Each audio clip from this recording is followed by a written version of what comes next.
Selamat pagi, selamat siang, selamat sore, selamat malam, Pak Denny. Pada kesempatan kali ini, kami dari kelompok jaringan komputer lanjut yang beranggotakan Rido Delvianov dengan NPM 12, lalu saya sendiri, Gerald Christopher Andreas dengan NPM 14.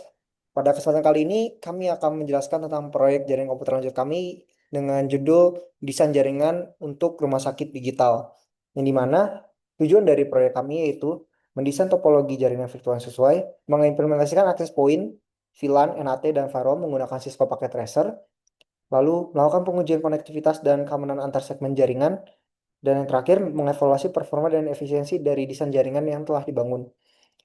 Adapun lingkup pekerjaan dari kami antara lain pembuatan topologi virtual yang terdiri dari 4 VLAN, VLAN admin, publik, dokter, dan IoT, lalu pembangunan akses list sebagai keamanan jaringan, implementasi NAT untuk akses ke internet, lalu pengujian performa dan monitor jaringan menggunakan ping untuk paket loss dan FTP untuk throughput.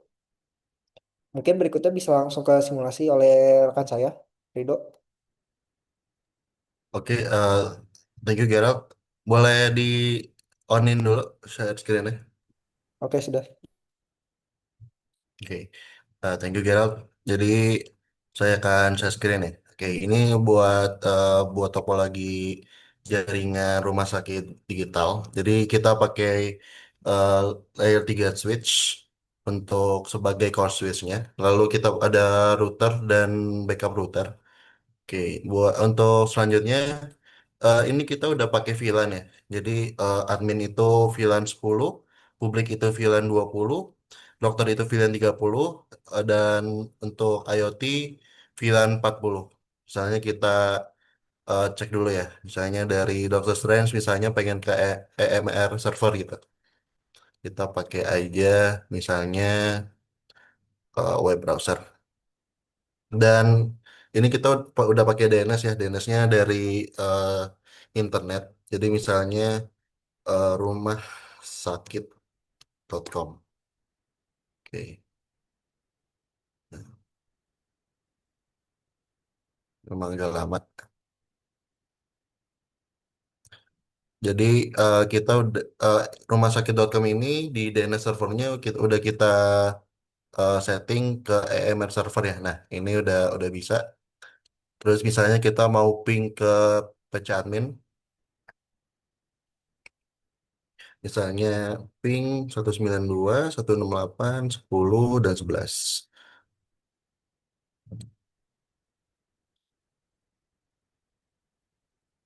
Oke. Nah, eh, seperti yang bisa dilihat ini udah bisa ya untuk ping ke VLAN 10.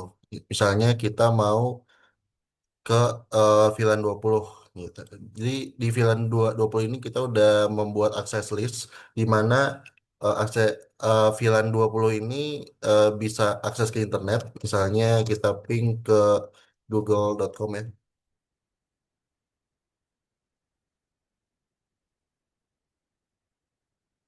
dengan nah ini dengan IP address 8.8.8.10 dia bisa. Tapi kalau misalnya kita ping ke rumahsakit.com, nah dia akan gagal karena kita udah setting VLAN 20 bisa akses ke internet tapi tidak bisa akses ke VLAN yang lainnya di jaringan rumah sakitnya. Oke. Terus ini ada misalnya dari mana lagi ya? Nih, dari laptop ini deh, sorry, dari Doctor Strange misalnya ke internet gitu. Misalnya ping google.com. Nah, dia juga bisa ke internet. Terus di sini kami juga udah ini ya membuat eh, NAT di main routernya. Jadi eh, dia bisa ke Google tanpa hambatan gitu. Nah, di Google ini yang melambangkan internet itu ada DNS sama ada Google Server yang sudah kita testing tadi. Nah, oke. Mungkin segitu aja untuk simulasinya. Saya akan kembalikan ke Gerard lagi. Oh, baik, terima kasih Rido. Mungkin berikutnya saya akan share screen ya terkait dengan hasil dari pengujian yang sudah kami lakukan.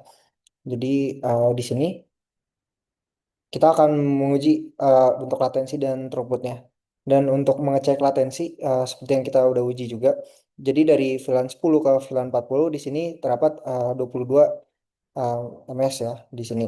Lalu ada VLAN 10 ke VLAN 30 15 ms dan admin ke DNS server. Dan hasil dari analisis itu latensi berada dalam batas toleransi itu kurang dari 50 ms. Seperti itu. Lalu untuk throughput jaringan. Nah, jadi untuk throughput jaringan ini karena dari paket tracer sendiri ini tidak mendukung untuk menggunakan alat tools lainnya seperti iPerf maupun Wireshark. Jadi kami melakukan melalui protokol FTP. Jangan mentransfer file dummy dari server di HQ ke masing-masing cabang. Nah, kurang lebih seperti itu. Jadi ini siswa paket tracer juga tidak dapat membuat file sebesar 1 GB. Maka file yang transfer ini adalah sebesar 23 byte dan perhitungan throughput dilakukan secara manual. Nah, ini untuk hasilnya, hasil dari throughputnya. Jadi server ke PC Dr. Strange ini sebesar 4.487 bps bit per second. Lalu dari server ke laptop 0, 925 bps. Lalu server ke PC testing 763 bps. Dan hasil analisisnya itu throughput ini menunjukkan variasi antar perangkat yang dapat dipengaruhi oleh jarak logis, jenis koneksi, dan beban jaringan dalam simulasi. Nilai throughput ini tergolong kecil karena keterbatasan paket tracer yang tidak sepenuhnya merepresentasikan kecepatan jaringan nyata. Nah, meskipun demikian, transfer berhasil dilakukan tanpa error, menunjukkan koneksi jaringan ini berfungsi dengan normal. Kurang lebih seperti itu. Dan untuk hasil ping-pingnya, seperti yang tadi sudah dijelaskan sama saudara Rido, dan tidak terjadi paket loss ya, maksudnya tidak banyak paket loss dan jaringan ini sudah berjalan dengan baik. Kurang lebih seperti itu. Oke, ini ada tambahan lagi ya. Jadi eh, kita udah pakai backup router. Jadi kita untuk routingnya kita pakai OSPF. Jadi biar kalau ada tambahan router bisa langsung dibuat aja di OSPF-nya, biar dia langsung nyari routernya. Nah, ini kita ini ya, misalnya main router down nih.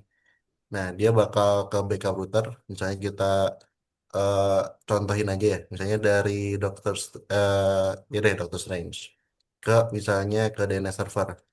Nah, dia bakal sukses meskipun main routernya eh, lagi down. Oke, eh, untuk tambahannya sudah selesai. Saya kembalikan lagi ke Gerald. Oke, mungkin sekian presentasi dari kelompok kami, kurang lebih mohon maaf. Terima kasih Pak Denny.